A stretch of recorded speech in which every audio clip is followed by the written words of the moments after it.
उदयपुर के सांसद मन्नालाल रावत के कार्यकाल का 1 साल पूरा होने को है। ऐसे में आज उन्होंने अपने पहले साल के कार्यकाल के ब्यौरे को मीडिया के सामने रखा। उन्होंने कहा कि पहले साल में उन्होंने बहुत कुछ सीखा है और उन्होंने जनता से किए वादे को पूरा करने का प्रयास किया है। अपने पहले कार्यकाल की उन्होंने 3 बड़ी उपलब्धियों को बताते हुए कहा है कि आने वाले सालों में जनता से किए सारे वादे पूरे करने का प्रयास करेंगे। जनप्रतिनिधि कहें तो कई बार आरोप लगता है ब्यूरोक्रेसी आ गई है, तो आप भी कहीं ना कहीं उसका पार्ट रह के अब लोकतंत्र के इसमें आए हैं, तो किस तरह से लगता है कि क्या ब्यूरोक्रेसी वाकई में जनप्रतिनिधि के ऊपर हावी रहती है, या जो आरोप विपक्षी पार्टियों की तरफ से लगाए जाते हैं उसको किस तरह से देखते हैं? आपको ध्यान होगा कि जो ब्यूरोक्रेसी शब्द है ना वो फ्रांस से आया है और नकारात्मक रूप से आया है। काम को जो रोकता है, पावर को सेंट्रलाइज करता है, ऐसा करके आया है। तो वो जो नकारात्मक भाव वो हमारे ध्यान में कभी आया नहीं, लेकिन सेवा का भाव यदि आपकी कार्यप्रणाली में, आपकी भूमिका में जुड़ जाता है तो जो कुछ भी आप करते हैं जनता के लिए करते हैं, व्यापक हितों के लिए करते हैं। और आज का जो समय है वो तो बदलते हुए देश का समय है, बदलती हुई व्यवस्थाओं का समय है, नरेंद्र भाई मोदी जी का समय है। मुझे ऐसा ध्यान में आता है कि इसमें सीखने और सीखने के बाद आप उसको परफॉर्म करने, विषयों को सरकार के पटल पर रखने का, तेज़ी से रखने का समय था।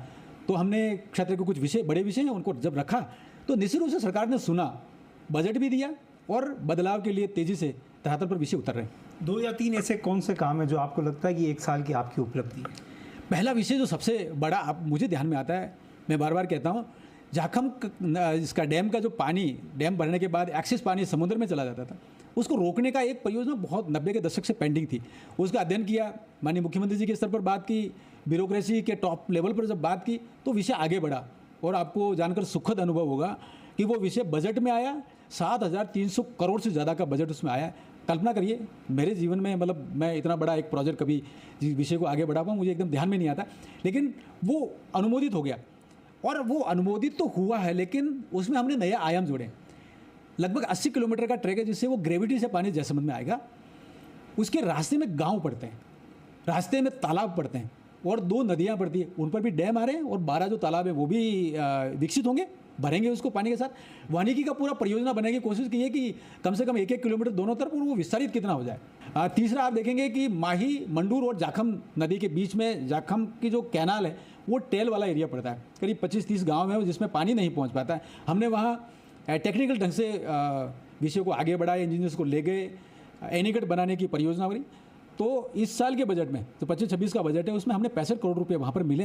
ये 3 बड़े काम तो सीधे दिखते हैं, बाकी छोटे छोटे काम बहुत सारी उपलब्धियाँ। बहुत बहुत धन्यवाद।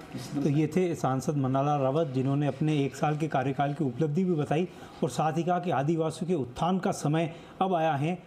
कांग्रेस पार्टी पर भी निशाना साधा और जो भारतीय आदिवासी पार्टी है उसकी भी उन्होंने जो नीति और नियत से वो लोगों के बीच में जा रहे हैं उसकी भी परत उन्होंने खोली है। अविनाश जगनावत, जी मीडिया, उदयपुर।